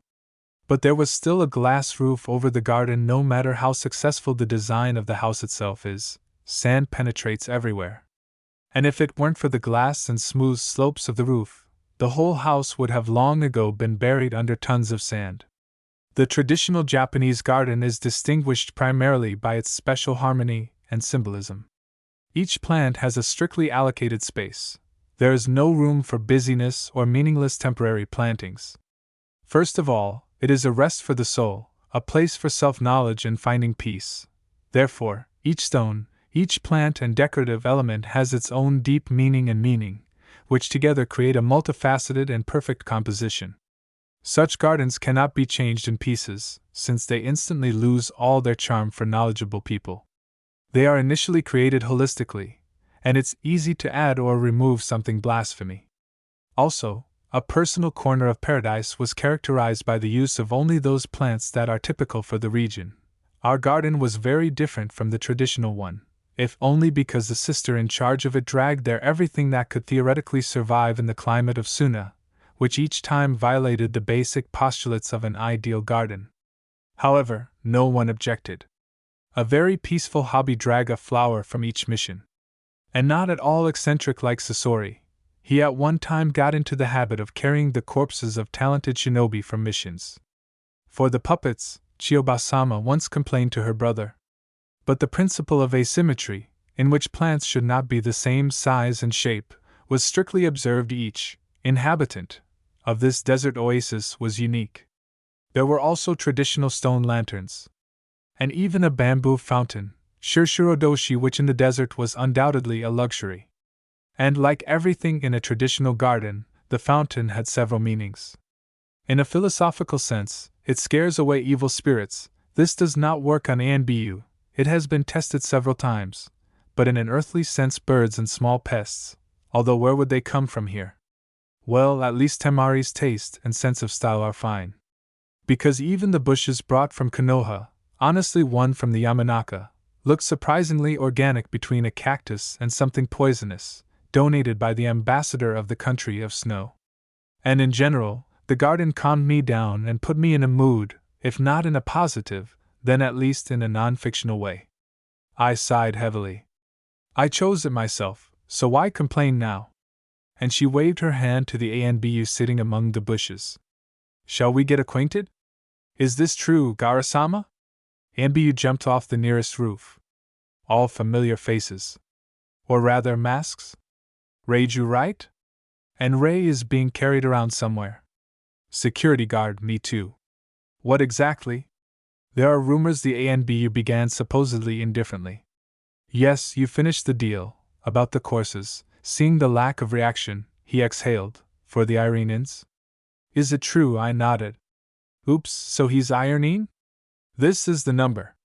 Many people are accustomed to not noticing or underestimating mednins in white hospital gowns. But in vain. Moreover, most of them do not live in a hospital at all. Can be more? I sighed, looking back at my guards. It's not exactly a secret, but there's no need for extra ears just yet. Everything is too shaky. Will you take me to the residence? Anything on you? Apparently nothing. Reiju nodded and signaled to the Anbu to get away. They moved as much as 3 houses away, it's necessary, and caught up with me. Well, take me by the elbow. Is it true that Tsunade-sama will teach the ironing of Suna? I nodded. The Anbu felt a sense of sincere delight and disbelief. What can you do? Tsunade is still the idol of the Suna Irenins. It's not for nothing that Chiyoba-sama spits so much at the mere mention of the slug princess. Ah, free. For everyone who knows at least something about medicine. In exchange, you will have to teach younger and less experienced ones, so you will have to split into classes depending on the level. Reiju nodded thoughtfully. Tsunade-sama will not be able to spare much time, but she will answer questions. To all questions, I answered the unspoken question, so you can make lists and get ready. Yes, Hokage-sama got it. Thanks to Fox and Orochimaru, now Tsunade won't get away with it. Not blackmail, but close. And Reiju clearly understood the reason for the attraction of unprecedented generosity performed by the Hokage. I saw everything myself. As for the rest, I don't know. You can even write or modify medical equipment together, it doesn't matter. If only there was a result. Technicians are unlikely, but operation plans are quite possible. The Anbu was inspired. Surely she is already mentally compiling a list of questions for Tsunade-sama. A couple of kilometers long, yeah? Thank you, Gaara-sama, Reiju bowed. Wait a minute. Raiden. Is there anything I need to know about him? In a good way, this should have been done before I chose him, but what now? Reiju froze, clearly contemplating his answer. In general, no, Gaara-sama. You can trust him. Just, well, you'll see for yourself. After. He doesn't hide it at all, Anbu answered very ambiguously, ignoring my skeptical look. It would be better not to ask, honestly. The questions only grew. But the Anbu is hiding something, an infection. From me. And judging by the reservations, this is something of a personal nature, otherwise it would have been in the dossier. It's still forgivable, but when I become Kazekage, he'll tell me everything. Goodbye, Gaara-sama. Reiju nodded and jumped onto the nearest roof. I waved my hand and entered the Kazekage residence. The missing Raiden was found in the Kazekage's office. Well, the Anbu uniform suits him much better. But the Jounin vest also looks good. In addition to him, his father included 2 more in the group for the new mission, Suname Chunin, although he is over 30. Here you go, a clear confirmation that not everyone becomes a Jounin. And Seiji an obvious rebel, you can even see it from his clothes. And judging by the look he gave me, I just won't be with him. Raiden will be your commander, said the Kazekage. Rei looked at me very expressively. Well, bow to me here as usual. Well, the acquaintance was a success. We spent almost 2 hours comparing iron sand and regular sand techniques, figuring out their capabilities and advantages over each other. Both were impressed. The mission itself was easy: escort the ambassador of the country of rivers to the daimyo of the country of tea, but alas, everything that concerns the daimyo and ambassadors is of rank A and higher. Because in case of failure, the consequences are very sad for the reputation of the village. And accordingly its economy. And now reputation was how important. Our team performed excellently in the exam, and the number of orders from lists opponents increased. But because of the attack, missions from Konoha's allies practically came to naught. In general, although there were still not enough orders, Suna remained at the same level, which under the circumstances could be considered a success. So, it was not in vain that we struggled so much during the exam. But you still have to host Chunin Shuriken. A year and a half later, but still. No other way. The first stop showed that there would be much more problems with this mission. And I'm not talking about the task itself. Rei, out of boredom, threw kunai, shuriken and saban at the tree, creating a real picture. It turned out quite well, although I did not expect such carelessness from the ANBU. Especially from a graduate of the ANBU Corps. I'm ashamed to admit, but I thought they didn't even have anything human left. No, please. Even outright carelessness is present, albeit in moderate quantities. However, this activity quickly became boring, and Rei defiantly came closer, deciding to set an example of how to treat me. Charming! Gaara-sama, the ANBU immediately corrected himself. I looked at him expressively. You're unbearable, you know? Judging by the smug smile, he's very aware. Thank you, at least I left my Haim-sama for the duration of the mission so as not to reveal my incognito identity as an ANBU. Because I doubt that there will be a second such unique person in all of Suna. Raiden, not at all embarrassed, sat down next to me and handed me the onigiri, earning 3 equally stunned looks. And if everything is clear with Sunaime and Seiji, feeding a tiger, in this case a tanuki, live, then I had much more mundane thoughts. I don't understand, I look so bad that everyone started feeding me? I barely resisted looking for a mirror or at least some puddle, carefully not noticing the wary and frightened glances of the Chunin. On the last mission it was simpler, there were those who were not aware of Shikaku. And as soon as they realized that I was not some kind of psychopath, throwing himself at people out of nothing to do, things went uphill. But here, it was difficult. And if Sunaime was openly afraid of me and was not at all ashamed of it, then Seiji, with his fuck-it-all attitude towards life, was terribly furious because of his own reaction. And to prove, first of all, to himself that he was not a coward, he tried to pick on me. Yes, she will ruin the whole mission for us. Unable to withstand the tense silence, Seiji yelled. And he glared at me angrily, but ran into Rei's hard gaze. The composition of the team was selected by the Kazekage-sama. Personally, the Jonin besieged his subordinate. Claims? No. None. Seiji immediately backed down. Shut up. I didn't even have to do anything. Well, it's convenient. In general, Seiji is a very capable boy, I already realized that. And I would even be touched by his attempts to be brave if they did not sometimes end in outright rudeness, which brought Sunaime, who was trying to reason with him, to a near heart attack. That's how it is now. What can a monster know? Seiji muttered through his teeth. Sunaime squeaked something inarticulately, and tried to get away from the potential suicide.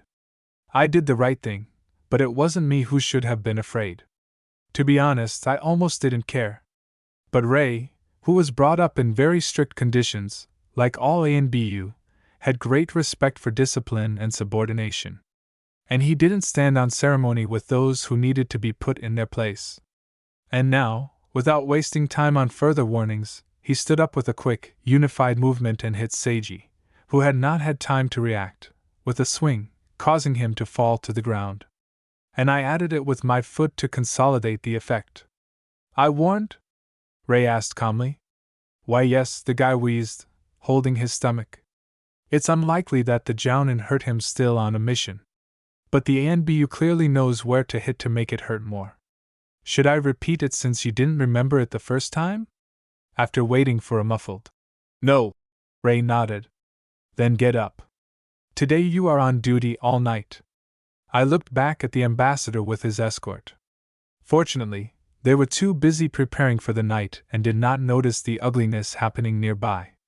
The rest of the mission was boring: a long and dusty road, a barely moving caravan, and an almost complete absence of people. And although the customer reasonably expected an attack, no major difficulties were foreseen. But the ambassador chatted incessantly, and the mission could well have been a failure due to his untimely death. Sand got into the respiratory tract there or some other accident. What doesn't happen? And something irreparable would have happened if bandits had not decided to attack the procession. I was quite surprised to recognize Shikamaru in one of them. I barely restrained myself from waving my hand. Once after long hours of surveillance, which the censor warned about Seiji, they decided to attack. Is the plan to crush such a strong me ready? Seiji signaled that another one was still hiding. Raiden waved his hand to us, sitting down directly on the palanquin in which the ambassador was traveling. This means that he does not consider it necessary to interfere and will directly protect the ambassador. So that's great. Well, Shikamaru's plan was good. The brilliant strategist was let down only by a lack of information. Nara understood correctly. Repeating the trick with lengthening the shadow as in the exam a second time will not work. But my reaction is lame: he guessed it, or miscalculated. And I chose the simplest and most effective way. You don't have to cut it down, just tie it up. While the chunins, well, it's unlikely that Shikamaru would be trusted with jonins right away.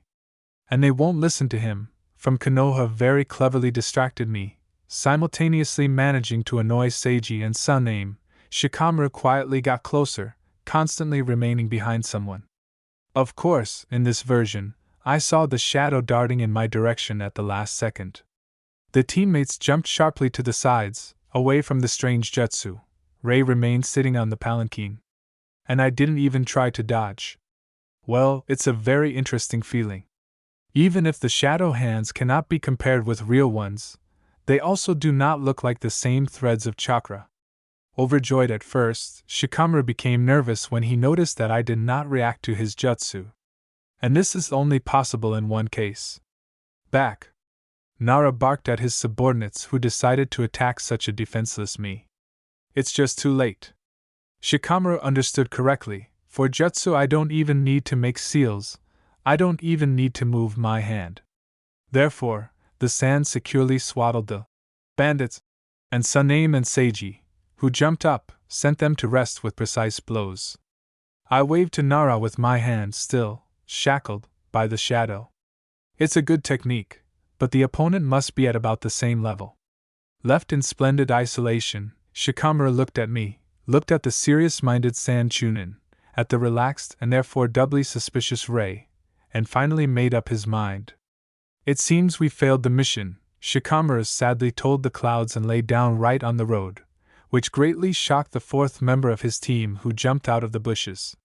In the form of a Konoha shinobi. So he was then supposed to recapture the ambassador from the bandits? What a joy!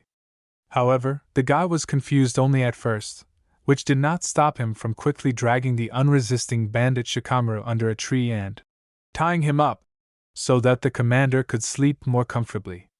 And then he suggested, I shinobi of Konoha?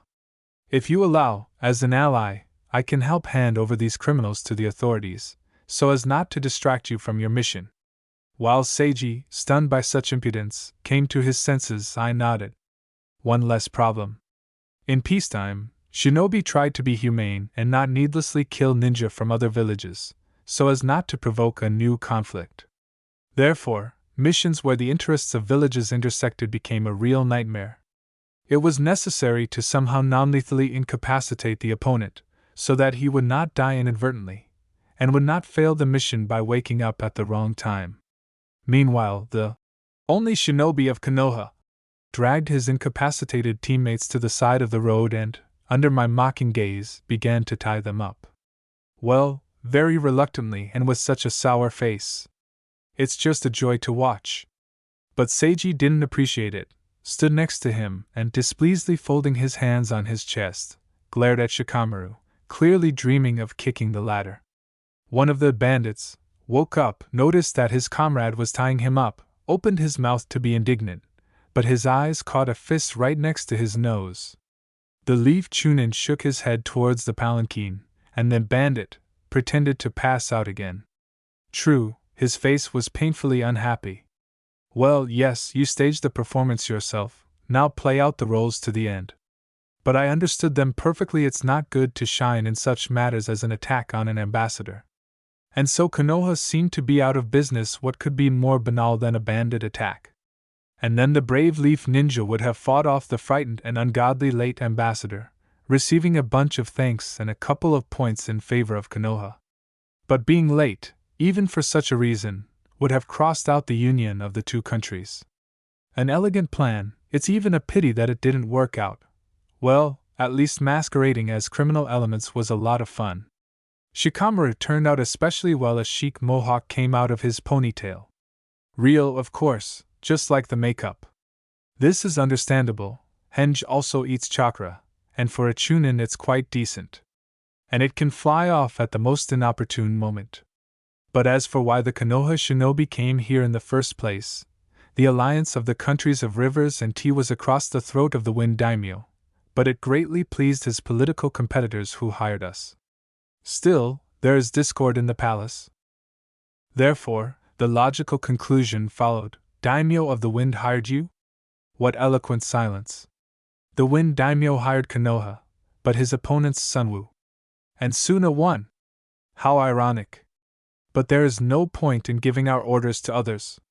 Yes, San's prices are higher, but there's nothing you can do about it. But Daimyo should come to terms with this, and not save his money under the guise of establishing peace with Konoha. We shinobi will figure it out ourselves. Fortunately, there were no more incidents, and with a clear conscience we handed over the ambassador to the palace guards of the country of tea. At the end of this journey, even relations in the team leveled out a little. Everything was clear with Seiji. He had reason to fear for the safety of his carcass. And if I was in doubt, then Ray did not waste time on trifles, and it was possible to get rid of him in one go. But for the improvement of relations with Sun-Aim, I had to thank the ambassador. Either he nor his escort were aware of the problems of shinobi and suggested that I travel in a palanquin, because from their point of view I was a little weak girl. And even though their opinion changed dramatically after the attack, they managed to sow doubts. In the end, Sun-Aim was simply tormented by her conscience, since I was the only girl on the team. Also the youngest. So he even unconsciously began to patronize me. And after the fight respect, I finally understood the meaning of all these missions and movements, one way or another connected with the palace. The father decided to replace the daimyo. On the way back to Suna, a falcon caught up with us with a new mission. Right next to it there was a mine where chakra-conducting iron was mined. And for some reason the last delivery has not arrived yet. It was necessary to investigate, and if possible, bring some sense into it. And I understood perfectly why they sent us. The Kekai Genkai of one obnoxious ANBU was very well suited for this mission. Welcome to the mine, apparently, the boss of all this splendor greeted us joyfully. There's just no other way to put it. A gloomy atmosphere, piles of stones and broken instruments piled up everywhere. The stooped workers cast gloomy glances at us. And while the owner was in full swing, describing the delights of the mine and the terrible misunderstanding, because of which either the mine collapsed, or they were robbed, and they simply had nothing to give to Suna, I was looking for security. But she's not there. It is not at a strategically important site. And those scumbags who tried to pass themselves off as guards considered only us a threat and were clearly looking for the moment to attack, quietly trying to surround us. Although, in theory, we should be allies. Ray just chuckled at this. Sun-Aim noticed this too and became very tense. Capable, even if he really doesn't reach the level of a jonin. Raiden cast an interested glance at the carts. In them, under the tarpaulin, lay the lost medal. Obviously, with the help of his Kekkai, Genkai found it. So there is no reason to worry, the owner finished his speech. At the same time, Seiji, having finished scanning the area with his technique, slightly shook his head towards the guardhouse. There then? And what's in there? Saname acted like a fool at the commander's nod. And he immediately rushed to the wooden frame. No, no! Do not go! The man waved his hands and tried to stop Saname. But how can he compete with shinobi? He, without wasting time, tore the door off its hinges, revealing to the world the very deplorable state of the real security. And why didn't they finish it off, that's the question.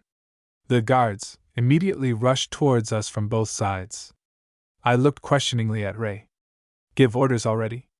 Do you need the living or what? Not needed. Great. Whoever captured the mine, they clearly weren't shinobi, so it was easy to deal with them. The owner almost immediately hid in a corner. The workers, sensing impending troubles ahead of time, left long ago. The only problem: this mine de facto belonged to Suna, and it could not be destroyed under any circumstances. Therefore I carefully, trying not to catch anything necessary, tried to catch the next enemy. And I almost got it, but then a kunai with an explosion seal flew into the sand. And they threw him on the other side.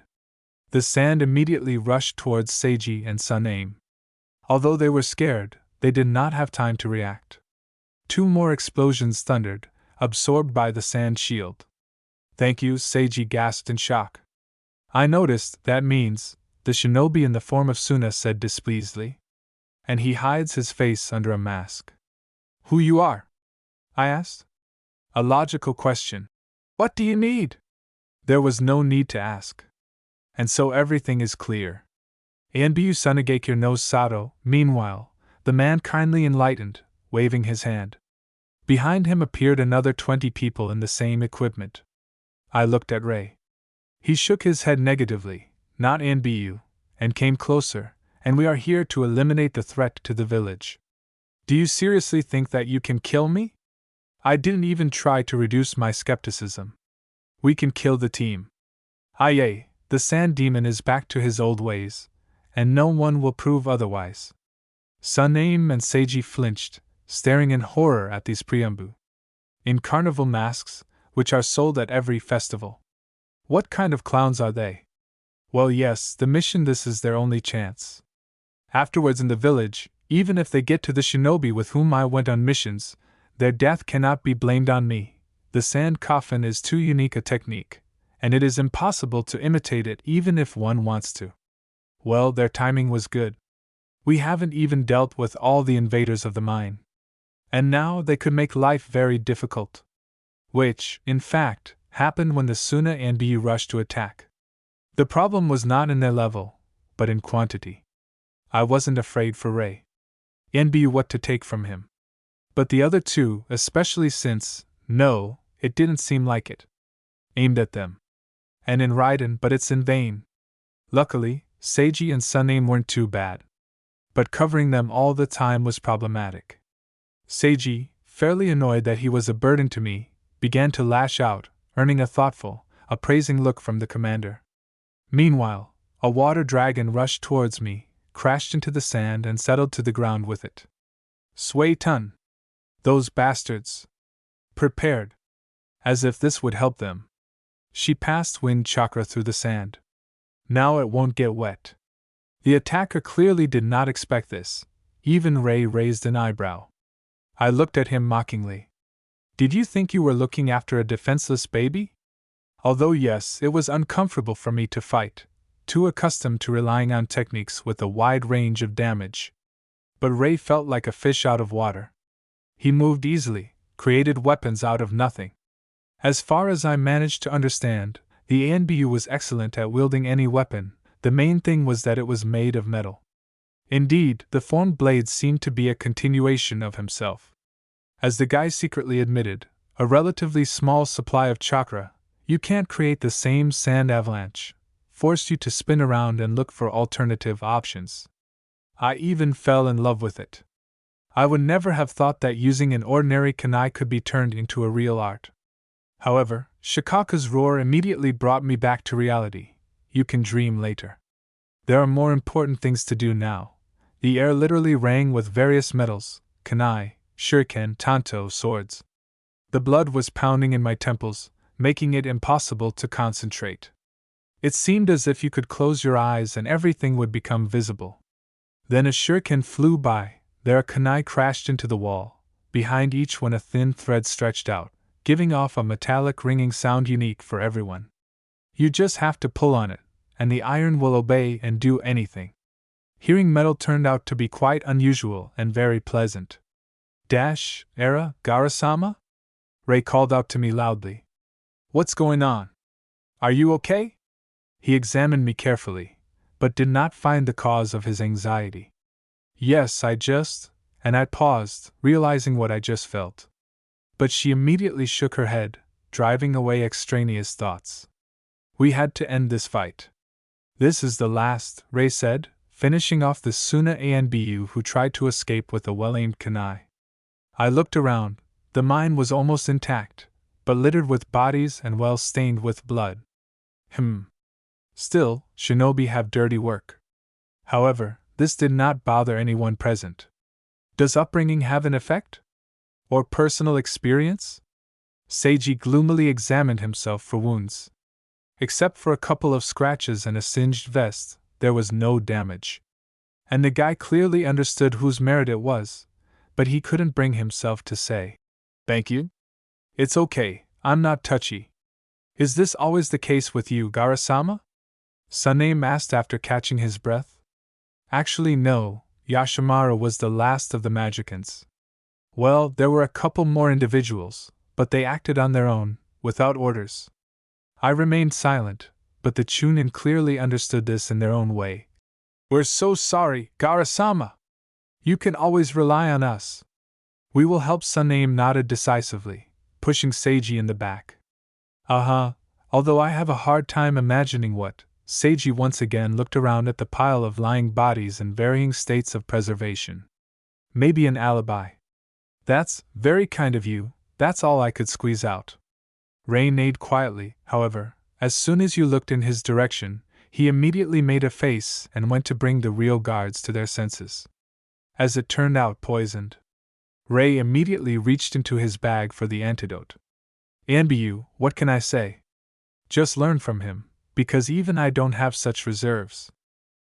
Then Raiden prescribed prophylactic fucking for the ninja who was coming to his senses, oral though, because in such a state he could have killed them by accident. And he ordered us to wait for the full shift.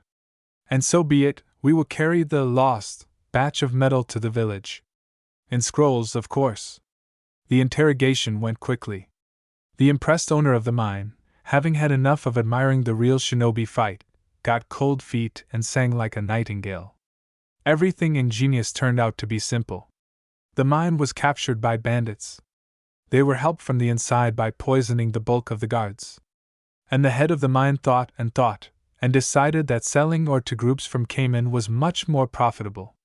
Here I could no longer stand it, clearly demonstrating the sand coffin on the presumptuous individual. Surprisingly, his teammates didn't react to this at all. They considered the betrayal of the village the worst of all sins. Ray decided to move to Suna tomorrow. After such a battle, everyone was quite tired, and it was nice to monitor the recovery of the guards at least a little. What if the suggestion to the mine workers was not enough? Anything can happen. So, after sending the Chunin off to sleep in the house, Ray took me aside. We had a lot to discuss. As it turned out, there was only one real ANBU. Ray himself killed him in a fit of joy from meeting his colleague, managing not to expose his Kekai Genkai in front of Seiji and Suname. This is what I understand professionalism. True, my guard didn't think so and, grimacing as if from a toothache, began to explain that the late idiot was the only one, and none of the living ANBU had anything to do with this assassination attempt. I just nodded, assuring that this would not in the least affect my attitude towards Raiden or the rest of his colleagues. Well, really, they didn't babysit me enough? Better tell me, Did it take you a long time to learn how to control your kekai genkai? And this is not idle curiosity, but scientific research. For father liked? Raiden asked smugly. I remembered how he created weapons for himself in the midst of battle, and answered honestly. Very. In general, I had to spend a lot of time on missions, because of experience, and I had to wean people from being afraid of me. I must say, despite all my skepticism, my father's plan worked.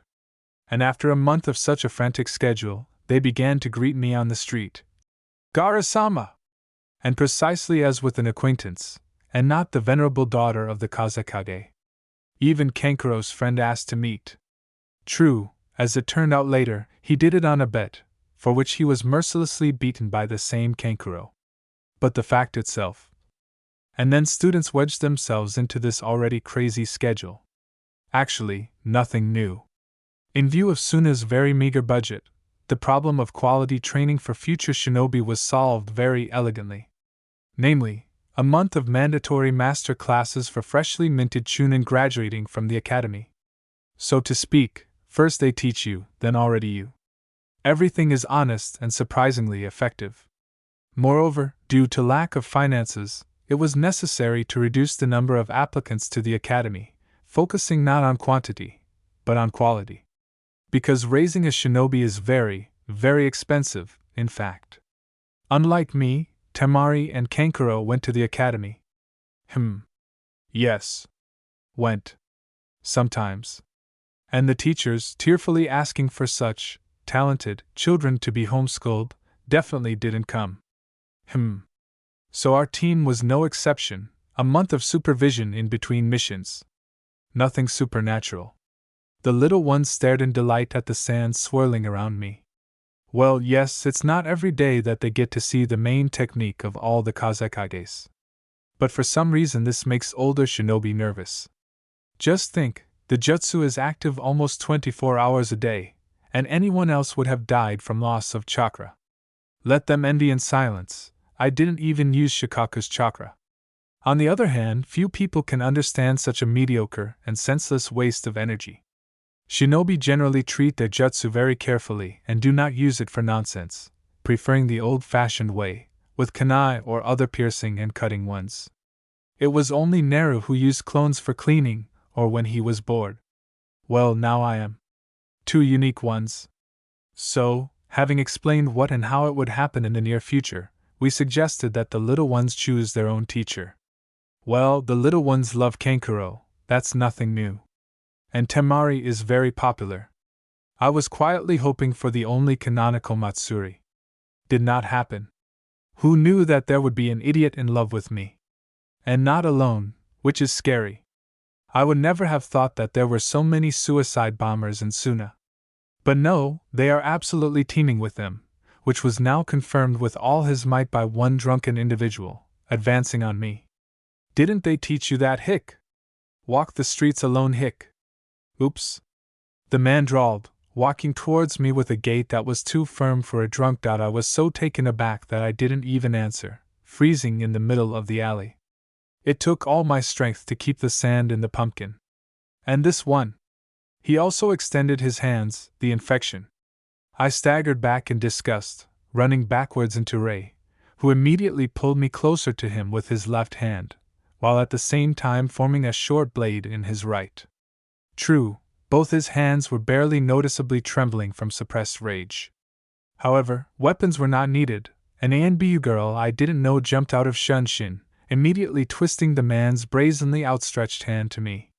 He reacted surprisingly calmly, clearly expecting an attack. And then he attacked back. But the needle, accurately launched by Reiju, sent the attacker into an instant faint. The ANBU sat down next to him, busily checked his pulse and nodded to himself. Ryanin, what else can you say? I would like to find out what poison I used and give it to my brother for his birthday. Kankuro will appreciate it. It seems my ultimate defense has just undergone a drastic change. Let go already, I muttered to Ray embarrassedly, everything is fine. He shuddered noticeably, but the guy removed his hands and even walked away a couple of steps, staring with hatred at the future corpse. And I understood him perfectly. This may not be the first setup in the last month, but something like this, with an interesting continuation, has never happened before. It is a fact. Before this, everything was much simpler and more prosaic. Then they tried to rob. Fortunately, the ANBU turned them around. Then the Avengers showed up, loudly remembering either relatives or friends that I allegedly killed. I barely managed to hold the sand. Each time the attempts became more and more bold, ANBU angrier. It became dangerous to stay in the village. I never thought I would happily run on missions with strangers who were afraid of me. And this is how it turned out. With a personal ANBU, rotating guards are still there. It's just that the amount of it was depressing. Three ANBU babysat me around the clock. Yes, even my father Kazakage, just a minute. Guarded by one fighting duo. They, poor people, used to either protect me or those around me. From me. You can't say that right off the bat. And now attention. They served as an alibi for me and protected me from scams. The number of which has already exceeded all standards of decency. The problem was that I wasn't supposed to hurt people. Well, who will believe that it's me, demon? Could they attack? And the elders will gladly turn a couple of scratches into a mountain of corpses and use this as an excuse to lock up such a terrible, uncontrollable Jinchuriki. Soon as council quickly figured out who her father wanted to see as his successor, and they were not satisfied with the candidacy. And as an alternative to the Kage chair, some elders decided to offer a cozy cell under the village, right next to my beloved teapot.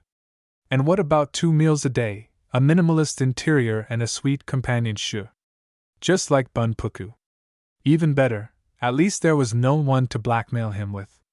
This is understandable. A tame Jinchuriki is in every way better than a headstrong Kage. It's good that they didn't touch my students. They weren't idiots, and they understood the consequences perfectly well. Already the 5th this week, stated Reiju. And where did so many of them come from? I have the same question. Ray freaked out, pulled off his mask and, with the help of a light hinge, changed his ANBU uniform to normal clothes. In my uncomprehending glance, he explained, "This is how I'll see you off." I carefully examined the enraged guy and nodded slowly. Perhaps, with such accompaniment, Madara would be careful not to approach. "Is this the same place?" muttered the ANBU girl, turning to Ray. "As Haim-sama orders, this bastard nodded as seriously as possible. He knows how much such treatment infuriates me, especially in public." A wave of sand rushed towards the guy, but crashed into metal sand and settled to the ground with it. Of course, not absolute protection, but also very good. Moreover, Ray's reaction will be better than mine. The ANBU looked at each other. Raiden smiled broadly at me and immediately grimaced, earning a strong slap on the head from Reiju. And then the cannon caught up with me. A group of some idiots decided to steal Matsuri. But the guards, whom I kicked on the ears for missing Orochimaru, turned them around on the way and escorted them to the cozy dungeons. I was in quiet shock. The idiots, no less, took a swing at Shikaku. Otherwise, the shinobi of Takumi no Sato, the villages of artisans, did not stand out with anything except interesting weapons and exorbitant ambitions. But the father, having familiarized himself with their equipment, sent ANBU to their village in order to inspect and see what else interesting they had come up with there. And if possible, take it as moral compensation, because the trophies received were impressive. A 3-bladed sword helped give chakra the appearance of a 3-headed dragon, twin blades enhanced futon ninjutsu well, and a kit for absorbing chakra aroused genuine interest among the council. Very interesting things for an almost disappeared village. The village was located in the country of rivers. Very successful both to Konoha and to us. It would seem that I don't want to sell. But Suna never had the money for such nonsense. It is much more effective to train shinobi than to rely on miracle weapons. But Konoha, which is much more financially wealthy, has no need for this. There are already enough clans with their own techniques. In fact, such a weapon would be useful to shinobi from ordinary, civilian, wealthy families. It could just compensate for the lack of chakra or the lack of clan techniques. Unfortunately, we couldn't count on more. Takumi no Sato almost went bankrupt, as paradoxical as it may be, during the Third Shinobi War. They produced very high-quality, unique weapons, but their price was beyond praise. But the practical benefit was questionable, because such an artificial enhancement could only work against shinobi of the same level. They could not compete with the clan's techniques, experience, and unique fighting style. Again, it was indecently simple to take away or simply steal such a weapon.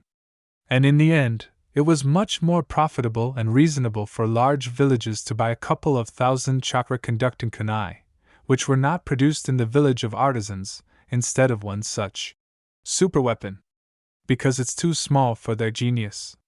So they themselves are to blame, but who will voluntarily admit this? It's much easier to blame Kakurazato and try to take revenge. As for the failed kidnapping victim, Matsuri turned out to be such a big surprise with character. Oh, those sad doe eyes and panicky fear of weapons. I must say, the little girl really messed with my head, and I didn't even immediately notice how skillfully she set up my other students to fail. She wanted to single-handedly capture my attention. If the idiots with the pathetic name, Shitenshinen, got to her, she wouldn't even resist, melting into a puddle due to the fact that she is the most precious thing. For her teacher, that is, me. In a good way, it would be worth punching her in the ears, but everything was too beautifully furnished. And after a couple of particularly shameful failures, the boys no longer tried to fluff their tails in front of me, trying to appear in the best light, and finally began to train normally. I breathed a sigh of relief, because in order for the matter to move forward, I needed to see the mistakes, and not try to play the soothsayer based on what was not shown to me. Therefore, I chose to temporarily close my eyes to this obscenity, and then Itetsu, who was preparing to amaze me with his ability to throw kunai, jerked his hand too sharply, sending all 10 of them missing. And he stared at me with the look of a beaten dog. It's a shame, of course. But Matsuri, who is terribly afraid of kunai, is quite good at throwing pebbles. Collect and try again, I responded calmly, looking at the boy's drooping shoulders. In principle, it's fine. In Konoha they would have given a genin by now, but the level of Suna shinobi is initially higher. After all, we have a limited number of shinobi. And for the fact that there are no legendary personalities like Kakashi, we must thank the council. They achieved this long and hard. Meanwhile, the joyfully jumping Matsuri, noticing my gaze, perfectly tied the mannequin with the help of Johio. The choice, of course, is very specific, and most shinobi will not take seriously a little thing with such a weapon. That was what we were counting on. Essentially, the Johio was a long rope woven from chakra-conducting fishing line, with a handle at one end and a dart at the other. You won't be able to seriously injure someone with such a weapon, but a small scratch is enough. Johio is always used in conjunction with poisons, which Suna is rich in, and replaceable darts for all occasions. Moreover, after getting used to it, the chakra-conducting fishing line from which the rope was woven made it possible not only to efficiently tie up an opponent of superior strength, but also to hit him with chakra. It's ideal for a Raiten, but also not bad for a futon user, which was my would-be student. How do you like it, Gaara-sama? Well, you can also wave your tail to complete the image. Having received my nod of approval, Matsuri beamed and looked triumphantly at the boys. Well, at least they're not bored. So, overall, the training went well. But my study of sealing techniques was progressing so. And I still needed Chio to understand what the hell she had done by sealing Shikaku into me. Because my father didn't understand this at all. Kankuro, you're my favorite brother, don't you want to hurry up? Ken shivered under my gaze from across the platform. The problems with the seal that began in Konoha did not want to resolve on their own. But I didn't risk going into print without knowing what was there and how. Moreover, it was initially crooked, because they wanted to create an ideal weapon by making Shi's chakra permanently available. But they didn't take into account that this is a double-edged sword. And Shikaku received a great channel of influence over his Jinchuriki. And this, by the way, is one of the reasons why it was necessary to seal the one-tail before birth. A fully formed person would not survive so much poisonous Bijou chakra at once. And so the development occurred along with Shikaku. The body immediately adapted to the presence of Biju and its chakra. Canon Gaara wasn't entirely wrong when he called Shikaku Mom. I would say I captured the essence quite accurately. And for the same reason, it was absolutely impossible to dig out the Kekkei Genkai that unexpectedly erupted during the mission, since it was buried under Shikaku's chakra. And my body was accustomed to ordinary sand and did not want to switch to something else. Train like Naruto? Only he had to use up his chakra to zero, and I had to use Shikaku. Are you going to leave the tailed bomb? Pleasant thoughts about how the Baijidama fell on the heads of some Suna elders were insolently interrupted by Itetsu, behind whom Matsuri was emanating anger. Gaara-sensei, I'm finished. What's next? And then I had to go home, but I'm afraid if I say this out loud, there will be mortal resentment and… Did I do something wrong, sensei? I looked around for support. Temari, chasing the kids aside, was completely immersed in the process. Kankuro, watching this circus from afar, honestly tried not to laugh. Then he looked at the time, at Temi's out-of-breath wards, at me and, taking pity, barked at the entire training ground. Okay, we're done for today. Rush home! And then he waited for the little ones to disperse and came up to me with some boy, one of his students. He hesitated, nervously shifted from foot to foot, and clearly wanted to hide behind his temporary mentor. However, when did my brother care about such trifles? Ken easily pushed him forward. This is Sajin. Can you explain Doton to him? Otherwise he can't come up on his own. I nodded. Although this is a very dubious event, even though I can use the element of earth, it's not that good. And there is no need, to be honest. Although of the three of us, only I own it, Kankuro basically ignores all elemental ninjutsu, and Temari aims to become the strongest futon user in this generation, which she may well succeed. Should I wait for you? Yeah, and take me home by the hand, Temari, who approached, correctly translated my expression. I'm serious. Ken was indignant. I'm not joking either. I have ANBU, so it's not worth it. I interrupted the exchange of pleasantries before it went too far. Where is he, by the way? Kankuro immediately squinted his eyes suspiciously. Oh, well, yes, they don't know each other yet. I waved my hand resignedly. Haim-sama, Rei, who appeared in front of us from Shunshin, bowed. Kankuro choked, and moving closer to me, whispered in my ear. Is he even normal? Good question. What? Then we went. Don't be bored, little sister. Temari waved her hand and, grabbing Kankuro, who rolled his eyes in doom, dragged him towards the shopping districts. I turned to the boy, forgotten for a while. He looked at me and then at Rei with all his eyes. Ah, well, yes. In youth idols and the like, if you don't know what they do. How are you with the element of earth? I whispered quietly to Rei. Great, Haim-sama.